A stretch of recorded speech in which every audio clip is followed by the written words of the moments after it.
G'day and welcome to Global Horizons. I'm your host, Rob Malicki, coming today from Garigal Land in Sydney. And in today's episode, we've got something a bit special and a little bit different. Today, we're talking about stories. Because let's face it, at the heart of Australian international education, whether we're talking about the people who work in international ed, whether we're talking about the tens of thousands, the hundreds of thousands, the millions of lives that we've changed with students who come here from all around the world and the Australian students who go out all around the world. Stories, the core of this brilliant industry. But how do you tell a good story? Stories, in their essence, are the way that we educate, we entertain, we inspire, and we persuade one another. If you think back 100,000 years when we were cavemen and women sitting around a campfire, how did the kids learn not to eat that poisonous red berry? Well, it was the story that they were told about the kids that did eat the red berries, that told them, that taught them not to touch that freaking thing. And likewise, when we talk about entertainment, inspiration, and persuasion, all of these things are heavily influenced by the stories that we tell. And so in this episode of Global Horizons, I'm taking you to a keynote that I delivered for IEAA back in 2023 to the Learning Abroad Forum.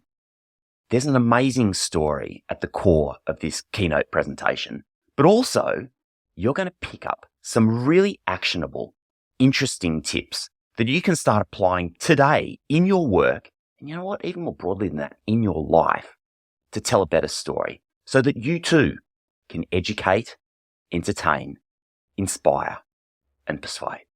So without further ado, I'm taking you to the Learning Abroad Forum and my keynote, which quite honestly is possibly the best story that I have ever told on stage. I'm really proud of this piece of work, where the theme is, it's the stories we tell that count.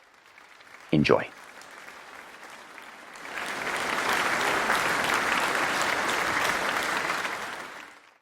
From out of the plane window, Sydney Harbour comes into view, and it's one of those sparkling mornings that only Sydney seems capable of turning on. The sunlight is glistening off the water and the sky is a crisp blue, and the city is down below standing tall, waiting for the first office workers of the morning to arrive. I'm sitting on the red-eye flight coming home from LAX, and I'm feeling torn because I'm excited. I'm coming home. I've just spent a week at a brilliant social media marketing conference. I'm full of energy. But at the same time, this COVID thing, it's getting a bit uncomfortable. We've been through tough things before. We've seen swine flu, and we've seen SARS, and we've seen the Middle Eastern respiratory virus. So it all kind of looks familiar, but I don't know, there's something about this one that's different. It feels like it's gathering momentum and like it's getting out of control. But at the same time, I actually feel kind of calm too, because I've read all of the business books. I've read all about how you can pivot a business and how positive, decisive decisions are exactly what you need in tough times to get businesses through. And there are so many stories about just how great decision making can get companies through the toughest times, and they get through the other side and they thrive. But I don't know, I'm also feeling really anxious. We're coming into land, and suddenly I'm starting to seriously stress out. We've spent 13 years on this business, 13 years growing it from nothing. And I've got a lot of identity tied up in this business. I don't know what's going to happen. I get off the plane and I go home. Marine's waiting for me, and wow, she looks grim. While I've been off at my conference, having fun, Marine's been dealing with reality. That's not pretty. We go to a local cafe, we sit down, and we start to talk through the situation. July programs are dead. If 4 unis have cancelled, they're all going to cancel, we know it. But it's kind of worse than that, because if we're supposed to be starting our marketing for January programs, the next intake, in just 2 months, do we have any confidence that this thing's going to have blown over by then? No, we don't. So we start to do our scenarios. We start working through the figures, doing the sums. And each time we run through one, it's like a lead brick that we're putting on top of our spirit, and we're feeling more and more crushed. And then something happens which I don't think we ever would have anticipated. We make the decision that we have to close the business. 13 years. We're in shock. But things move fast from there. Day 3. It's Monday the 9th of March. Emergency board meeting. We sit down, we show the board the sums, we show them the scenarios, and they say, "You're right. This is looking terminal. The best move is to close." Within an hour, we're back in our office and we're telling our staff members, "Guys, we're really sorry. You don't have a job." They can't believe it. Here in Australia, life is just kicking around like normal. People are down at the beach, there are no masks. COVID at this point is just a distant memory. You know, it's some far off land affecting other people. It hasn't hit home yet. But for Maureen and I, this thing is like a tornado that's at the front door, and we know we can't hold it back now. We know our only chance is to move fast.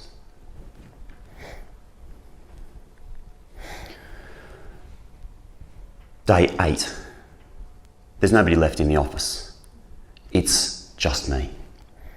We've paid out all of our staff and we've told them, "Guys, don't serve your notice period. You need to go and get a job now. There's a recession coming." So it's just me. I'm sitting there all alone. And as I'm sitting there, I'm in disbelief. I can't believe this is happening. 13 years, a company that's well established, profitable, 5,600 students who've had experiences, 12 staff. How does this disappear overnight? But worse, there's no backup plan.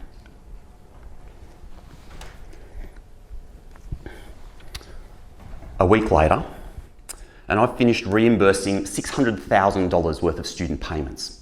It is every cent that the business has brought in the last 6 months. There's nothing left. It's all been reimbursed. A month later, and now I've gotten through the admin and I have to take care of the physical office. I'm cutting up desks, throwing them in the dumpster, but for some reason, it's like the little things that really affect me the most. It's the photos that students have sent us from their experiences that we've printed on canvas and hung on the wall, and they need to come down and be thrown in the dumpster. It's the bottles of champagne that we used to celebrate these amazing moments that we'd had, all of the achievements. And even when staff members were leaving the company, we would pop a bottle of champagne and toast them on their way off into the future to whatever they became. And then there's the $3,000 worth of brochures and flyers that we had literally just printed. It was 18 months worth of stock and fair income. When I threw that stuff away, I felt like I was just throwing cash into the dumpster.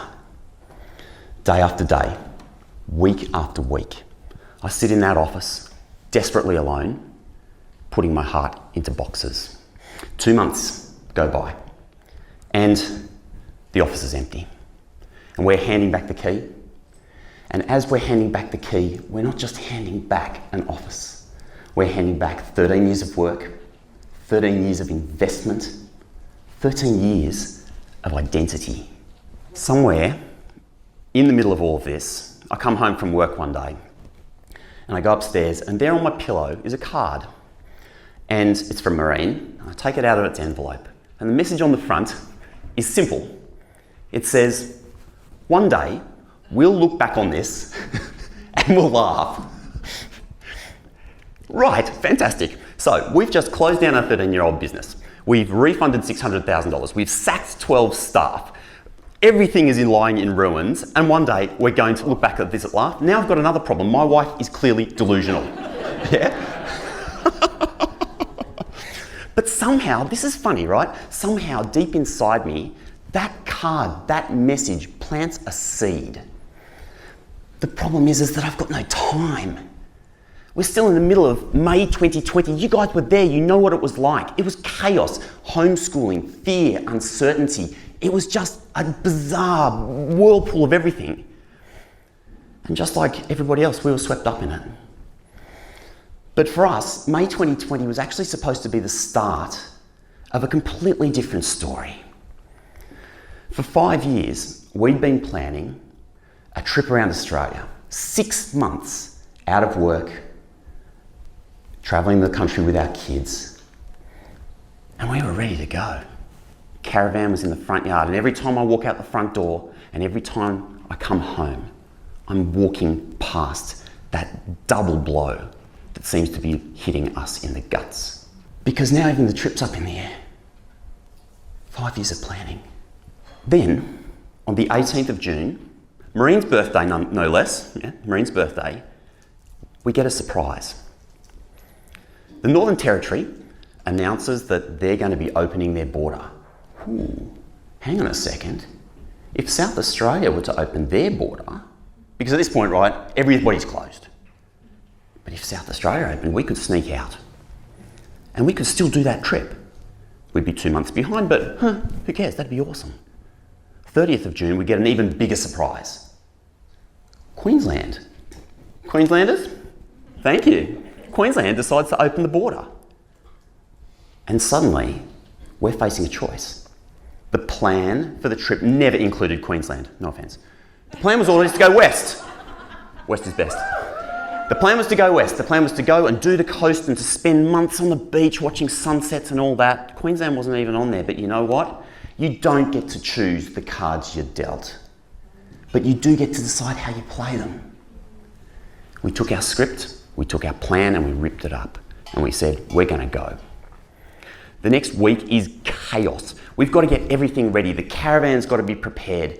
And at the same time, a friend of us says, oh, hey, I'm a carpenter. You guys needed a few little renovations done upstairs. Why don't, while you're off travelling, put all your stuff downstairs and, I'll do the renovations. Be good for you because you'll get mates rates and the work will get done. No inconvenience. Good for me. No stress. So we're like, awesome, great. And we're taking all the stuff down from upstairs and putting it into the living room as quickly as we can. But it's like a blur. And then on the 8th of July, 2020, we wake up before dawn and we do the last of our packing. The last of the food goes in the caravan. We put our dog in the car. We drive around the corner to a friend's where she's going to stay for the next 6 months. And her face. We get home and we chuck everything downstairs. It's just a bomb site, right? It's chaos in there. And as we are going to the front door and we look back and it's like, oh my God, this is so stressful to leave your house like that. But you know what? We're only going to be gone for a couple of months. Like, we'll deal with this when we get home. We hitch up and we drive out of Sydney. And we don't know what the future holds for us. Not us personally, and certainly not for this trip. But at least the road is open ahead. Stories. Stories are how we connect. For the last 100,000, 200,000 years, stories have been how humans have educated each other, how they've inspired each other, how they've persuaded one another, and how they've entertained one another. When you were a little kid, sitting around that campfire, how did you know not to eat the red berry? You knew because you'd heard the story about the little kid that did eat the red berry, and you didn't do it. And if you think about it, not that much has actually changed since then. There are very few things that are concrete in today's world. Mathematics, concrete. Physics, concrete. Chemistry, pretty concrete. The physicists would say chemistry is just physics, but that's another argument. Same with biology. These things are concrete. But what about the other stuff? What about Donald Trump? Is Donald Trump a hero and the saviour of the USA? Or is he a traitor and an absolute lunatic? The difference is in the story. The difference is in the story that we've been told or the story that we tell ourselves. Stories are incredibly powerful, and the way that stories work can influence the way we educate, entertain, inspire, and persuade. So let me tell you what a story does to your brain. This isn't just like made up stuff. There's real neuroscience behind this. When somebody tells a story to you, your brain lights up. There's 5 times more neural activity in your brain when you're listening to a story than when you're not. And as those crazy neuroscientists like to say, when neurons fire together, they wire together. They reinforce. So when we're telling a story, we are much better able to educate, entertain, inspire, persuade. But it's more than just that. It's also the way that your brain releases chemicals. Oxytocin, you've heard of it, the love chemical.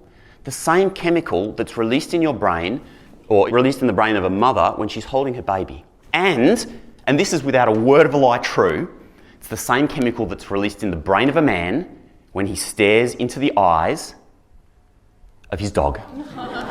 True fact. Oxytocin, not only in man's brain, in dog's brain too. Incredibly powerful. Neurons that fire together, wire together. Yesterday, Jay, fantastic presentation, posed this question. How can you sit and binge watch Netflix all night if your attention span is only 8 seconds? I'll tell you, it's the story. We consume in one of 2 ways. The 10-second consummation or the Netflix consummation. Now this kind of looks scary, right? It looks hard. But there's a whole bunch of techniques. I'm going to tell you in the next 5 minutes, this is pen time people, next 5 minutes, which you can use to improve your storytelling both in your personal life and most importantly, this is a work conference, so this is all about work, okay, in your work. And we're going to talk about it. And the logical place I think to start is to talk about openings. Make sense? So how do you open a story? There are 4 elements of, or 4 components, 4 different things that can make a story compelling. They are fluency, how easy it is to get into a story and to stay there. Relatability, how much it connects with us. Novelty, how unusual it is. And finally, tension.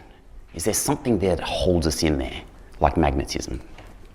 So what I'd like you to do, work with me here, I'd like you to close your eyes. Okay? I'll do the same. And picture a wild river. It's beautiful, it's green, it's rolling over the little stones that it flows across. In the distance you have cliffs that rise out of the background in the distance. There's a pine forest. Up above you look up and you can see birds circling overhead. And as you sit there you feel a sense of peace. You're calm.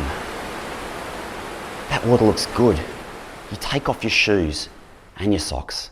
You walk down to the water and you step in. Oh, crikey! Oh, it's cold! Oh, it gives you shivers going up. And suddenly, your feelings change. Suddenly you feel like a little bit annoyed and irritated. And then, suddenly, out of the blue, a bird comes swooping down, grabs your hat and flies off in the distance. All right, you picture all of that? You can open your eyes now. You've passed the test. Good news. When we hear words and when we read words, our brains translate those into images. If you want to open a story, paint an image. If you want to open a story well and draw people in, paint an image. That's fluency. Fluency is something else though, with the written word. Have you ever got one of those emails that's like... Yeah, you have. Yeah, I know. Are you one of those people that writes those emails? Yeah? Anyone guilty here? Ernest Hemingway wrote at a year 4 level. The equivalency of his writing was year 4. Why is Hemingway so freaking brilliant? Because he's so easy to read. It's the same. If we want people to read our emails more, we make them more fluent. We make them easier to read.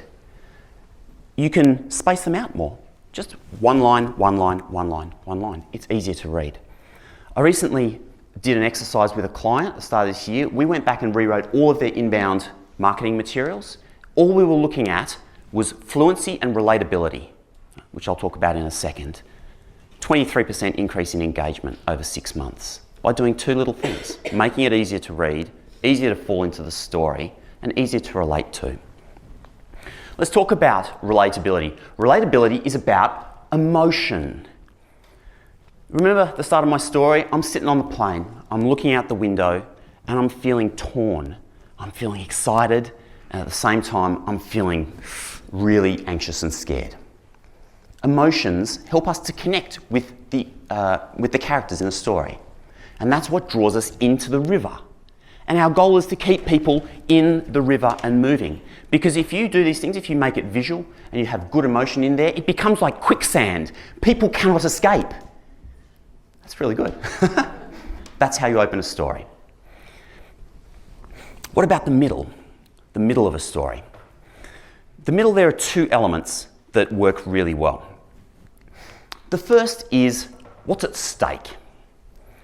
A story really begins when we know what is at stake for the character. My story at the beginning, everything's at stake. My life's at stake. The company's at stake. Everything's about to fall down in ruins. That's a pretty high stake. The higher the stake, the more compelling the story. People want to know what comes at the end. Does the character survive? Do they achieve that wild, crazy thing? So have some stake in your story. And you want to apply this to day-to-day life, email, include some stake in your email. You're asking for something from a senior manager, from an academic. Be very clear about what's at stake, good side and bad side. And it doesn't have to be long, it just has to be a sentence. If we achieve this, our program is going to the moon. People can visualise that, that's a nice visual. Write that down. Stakes. The next thing I'm going to tell you, and honestly, if you take one thing away from this little keynote, this is the one to take away.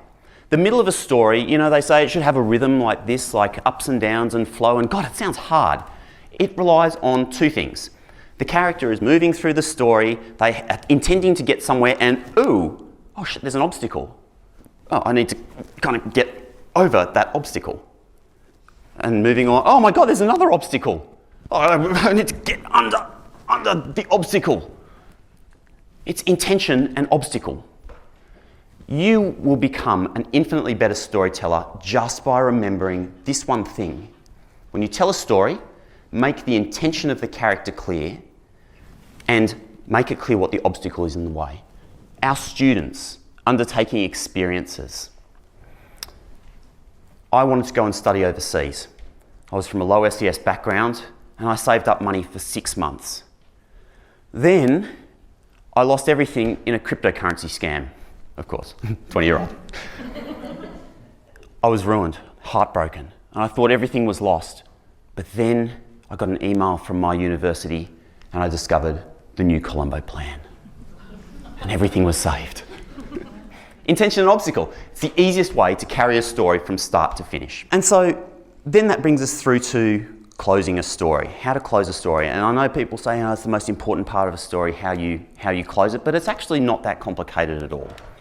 Because stories are about one thing and one thing only, and that is moments of change. I can tell you the best anecdotes from my trip around Australia. I can tell you about bribing a bloke in Derby with a case of beer to service my car faster, because otherwise I would have been waiting around for 3 weeks. I can tell you about how our caravan got infested with these special ants from Singapore that eat your electrical cabling. But these are anecdotes. They're not stories. Stories are about moments of change. Stories are about you fell in love. You fell out of love. You broke something.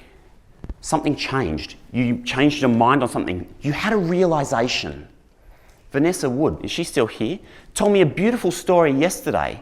And she was telling me about how she was walking around the duck pond at Flinders University and there was a little bird getting dive bombed, and she went and she shooed the birds away, and this little other bird kind of climbed up into the tree and was safe, and she stayed and she made sure that the bird was safe before going back to her office.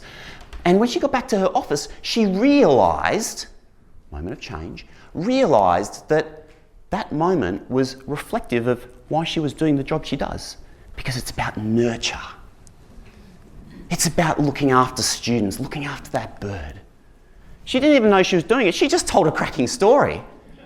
And I used it today. Thanks, Vanessa. I'll pay you later. So, they're like shifts in space and time, a moment of change. And if it's about a moment of change, then somewhere in the middle, from the start to the end, there's this moment of change, which means the easiest way to close a story is by making it the opposite of the beginning. Let me spoil every single movie you will ever see from now on. egotistical, Wall Street capitalist, womanising bastard opens the story.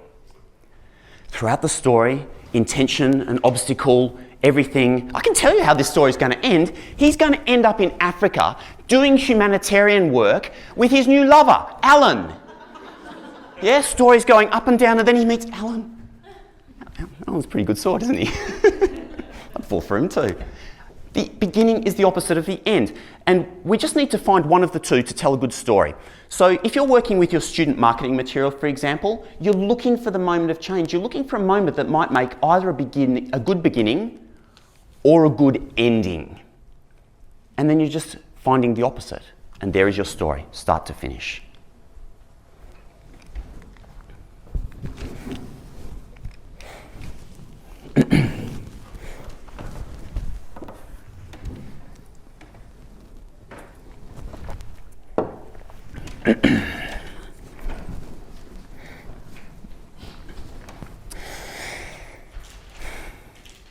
We've just arrived at the campground at Uluru, and we're checking in when the lady at the registration desk who's checking us in casually drops the bombshell on us. You do realise that the national park has just closed indefinitely, don't you? No. No, we didn't know that at all, actually. When did that happen? Midday. Okay. I look up at the clock on the wall behind her. It's 1:30 p.m.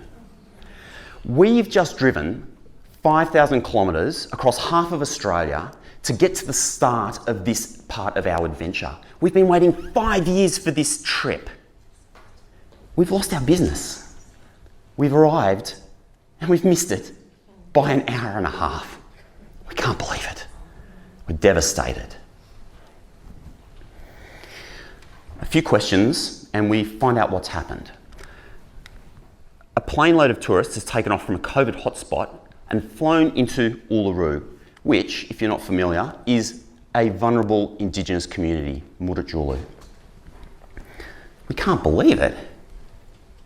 The locals have become furious, obviously, and they've gotten in a dispute with the government and they've closed the road to the community, which also just happens to be the road into the national park. And there is absolutely no information about when it's going to be open again. We stumble out into the bright light of the desert. Uluru is one of the most special places in Australia, if you're not familiar with it. It's an amazing monolith that stands in the middle of hundreds of thousands of square kilometres of just pristine Australian red dirt desert. It's a place of culture and of colours and of silence, and it's just magical. And our big goal for 5 years has been to get up close to Uluru with our kids and watch that sunset. And now it's gone. We get in our car, we tow our caravan around to our site, and as we go, people are packing up their campsites. Because, hey, now the national park is closed, there is literally no reason to be here. And they're leaving. Within the next couple of days, campground's almost empty. We set up our caravan, we take our chairs out, we sit down. Great, Marine, now what do we do now? And Marine says, well, you know, we came all the way here, we might as well just wait and see what happens. And then we get angry. Because what were these people thinking? They let a plane from a hotspot take off and land in a vulnerable Indigenous community. It beggars belief. We're furious. The afternoon goes by, and as sunset approaches, we climb up a sandhill on the outskirts of Ulara. So with Uluru, there's a township about 25 kilometres from the rock, and that's where the planes come in and out, and that's where all the resorts are. We climb up this sandhill and we sit to watch the sunset. We put out a little table, and we put down little canapes, and we sit in our chairs, and we pull out a bottle of champagne. This is a special bottle of champagne that we've been holding on to for years to celebrate this milestone, the first major stop on our trip around Australia. We crack that bottle anyway, we pour ourselves glasses, and we have a drink. And as we do, we start to relax. Because we realised that we'd had this vision of being right up close to Uluru. But hell, we're here. We made it. The borders opened and closed and we had to close the business, and we're finally here. And we have this moment of realisation where we recognise that sometimes you just have to look at your story differently. We want it to be up close, we're seeing it from a distance. It's no less magical. It's just the other side of the coin, the flip side of the story. So we high five and we drink our champagne. And the next day, something incredible happens. It starts to rain, and I mean really rain. Thunder, lightning, wind, puddles of water. It never rains at Uluru. We've had this incredible experience that it's raining. And it gives us like this little tingle of hope that maybe this little bit of good luck might lead to something bigger. But it doesn't. The days pass and it starts getting a bit painful. There's no information at all, and we're starting to get worried that the local Indigenous community is now in a full-on dispute with the government, not about this plane load of tourists, but more broadly about just the terrible way that we were looking after Indigenous communities during the pandemic. And we're just like, if that's the case, this thing's over. We're not getting into Uluru at all. And the next day we're sitting in front of our caravan, and this little golf buggy from the caravan park comes up. Bloke jumps out and he says, "Hey fellas, got a bit of good news for you. That plane took off this morning. Uluru's opening up at midday." Wow! Holy moly. We can't, oh my, it's just happened. We get ourselves organised, we jump in our car, we drive through, the national park is open, and we arrive. But it's better than that, because there's nobody here. All those people in the campground that didn't wait, they've buggered off, they're gone. All the people that were up in Alice Springs that were on their way to Uluru, they heard the news and they didn't come. We are there alone. If you've done that base walk, the magical base walk around the base of Uluru, where you look up at those surfaces and the context and the colours, and it's this beautiful, intimate moment that you share with 200 other people hiking and walking alongside you. It was just us. And we're buzzing. We drive around to the sunset viewing spot, and we drive into the coach car park. There's spots for 50 buses. There's 1,000 people here normally watching sunset at Uluru. 1,000. And there's not a soul. It's just us. And I suddenly have this moment where there hasn't been a person or a group this small watching a sunset at Uluru in 50,000 years. And it's just as magical as it sounds. The colours, the silence, the way that the darkness falls out of the sky towards the horizon and the stars come out. And I'm standing there, my heart is singing. And I look back at this empty car park full of empty coaches or coaches that aren't there. And I'm like, this is amazing. And then I suddenly realised that those 50 coaches right now are sitting somewhere empty. And the drivers of those coaches, they're probably sitting on their couch without a job. And the owners of the companies of those coaches are stressing like hell because they're going to the financial wall just like we did. And then I look up in the sky, the stars are out, and I think about that plane of tourists that flew halfway across the country to experience this magic, and they weren't even allowed out of the resort. They would have been devastated. And what about those people at the airport who would have been as relieved to see that plane taking off for Uluru? Normalcy is returning, thank Christ for that, as the locals were angry to see that plane arrive. And then suddenly, it's like I'm standing there with all of them. I understand them all. It's the same story. It's the same set of circumstances, just a different perspective on it. And Uluru is this place of story. It's this place of connection. It's this place of spirits. And I feel all of that.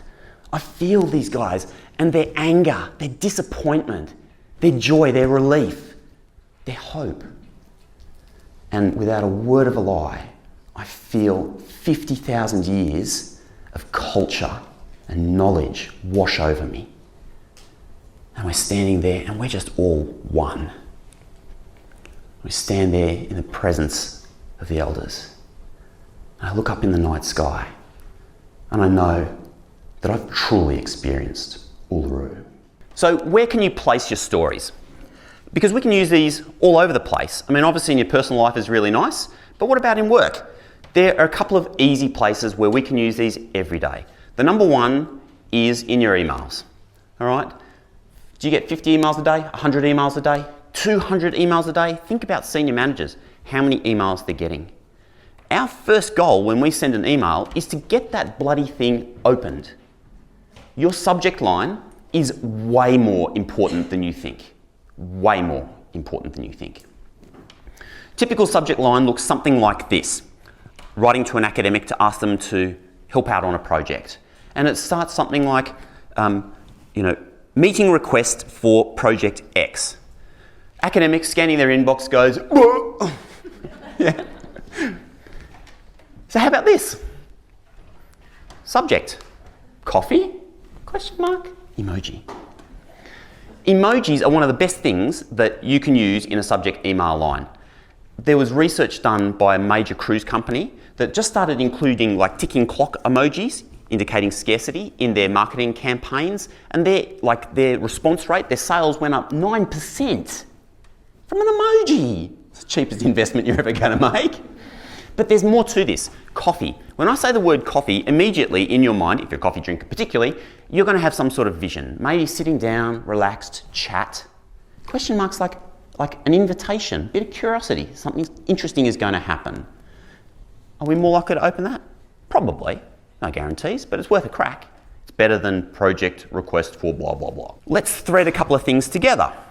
So if you've got a report, let's say you do a quarterly report for senior management, sharing statistics and results and things like that.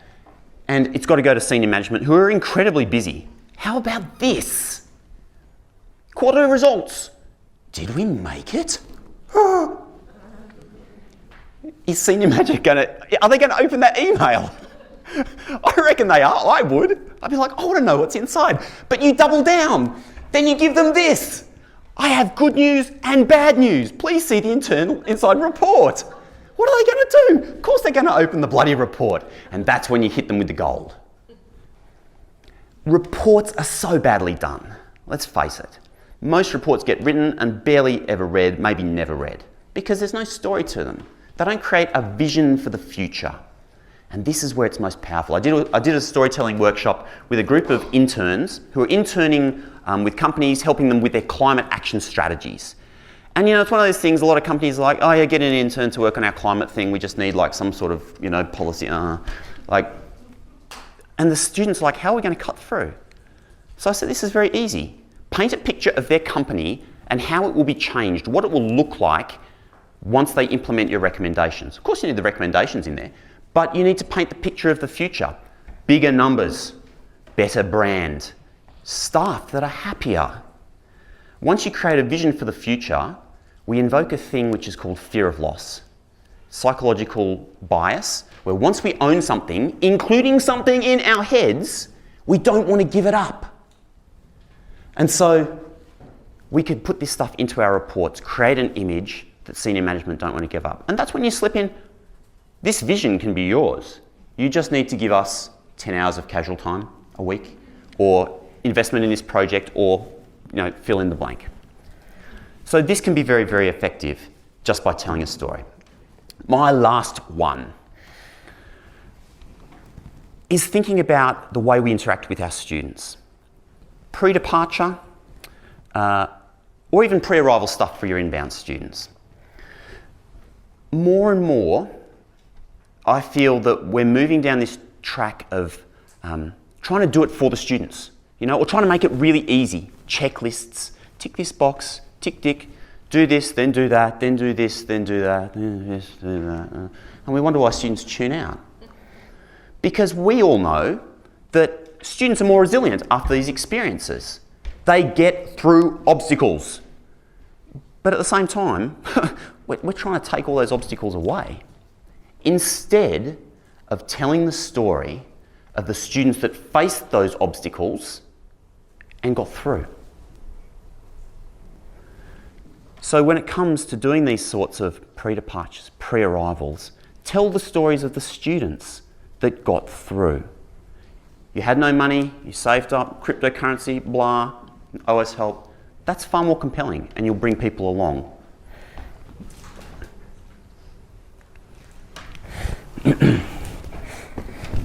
Oh, actually, I need that one.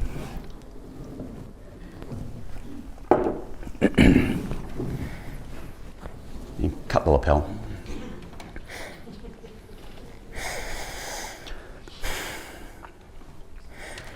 It's day 527, and we're driving down the freeway into Sydney after 18 months.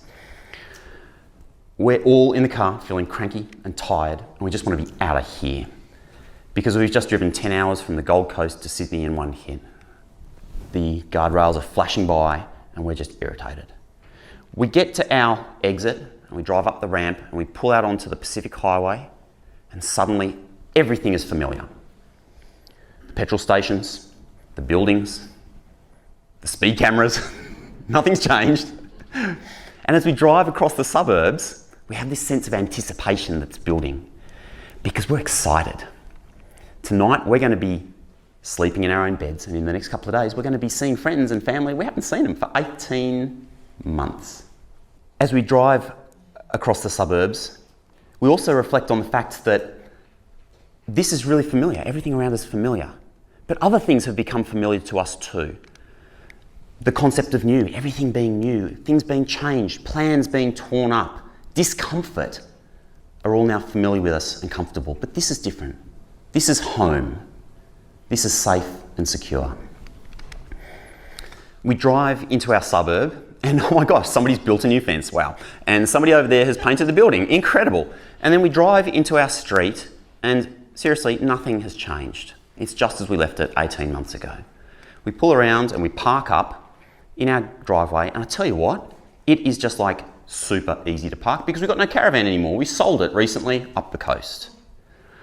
As we sit there, kill the engine, we think about just how nothing has unfolded as planned in this trip. We thought that we were going to go for 6 months. We extended twice and ended up away for 18. We thought that we would go west. Sorry, I need to think of you guys. We were going to go west. But in fact, we went north.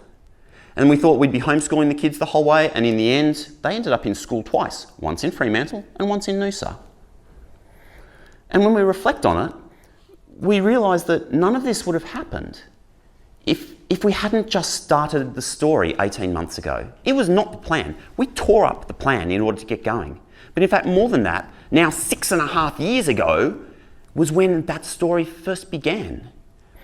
I came home from work one day and Maureen says, "Hey Rob, I'd like to do a trip around Australia. 6 months? What do you reckon?" And I'm like, "Well, yeah, sure, that sounds pretty good. Yeah, how are we going to do that?" Neither of us had any idea. We were just like, "Oh, well, we'll just get started on it." And with baby steps, doing some research and saving money, lots of money, and then buying a caravan and a car, those are the things that made it possible for us the day that Queensland announced they were opening their border. We just started the story. And we realised that the story isn't written in advance. The story is written as you go. That means you need to seize opportunities when they come at you. We were sitting in Rockhampton when Western Australia finally decided they were going to open the border. 5,000 kilometres. We legged it in 10 days to get to the border. And they announced the day before they were going to be closing. We made it by an hour and a half. Noticing a trend? Hour and a half, yeah. Hour and a half, dead set. And then sometimes you've made brilliant plans and you have to adapt. Like when we'd planned our entire trip up the West Australian coast, everything was booked and twin cyclones, once in a generation, swirled around each other, came down and slammed into the coast. And we had to do a 1,000-kilometre detour that finished with our caravan being infested with electrical cable eating ants. Yeah. And sometimes you've just got to flip the story upside down. Our big goal for the trip was the Kimberley region, the Gibb River Road, 660 kilometres of remote, rough, gorgeous country. We're going to spend 3.5 weeks up there. We drove it in 3 days because we kept having mechanical problems. Like, you just don't see this stuff coming. The story is written as you go. And you know what? At the end of the day, AIM Overseas was an amazing company. We loved it, but it still devoured our evenings, our weekends, our holidays. And nothing can compare to sitting and watching a sunset on the beach with your kids as the crabs come out of the sand and run around. And all that happened because we started the story. You've just got to start the story. That's the key. We climb out of the car, go to the front door, turn the key, push open the door. We walk into the annex of our house, and then I walk around the corner into the living room, and oh my God, it's a nightmare. It's worse than I remember because, of course, the carpenter has just dumped stuff everywhere. It is a nightmare. But it's worse than that. It's a time capsule. It's all of that stress, the chaos of COVID, everything, our business that had burnt to the ground, and all the little pieces that we packed into boxes and stuffed in the garage. And it's a horror. Marina and I look at it, and we look at each other. And then it's like part of us is remembering the 18 months that we've just experienced. And we look at the mess, and we look at each other, and we laugh. We laugh. Because if we've learned anything more than all, it's that the stories we tell have the power to change lives. None more so than the stories we tell ourselves. Thank you.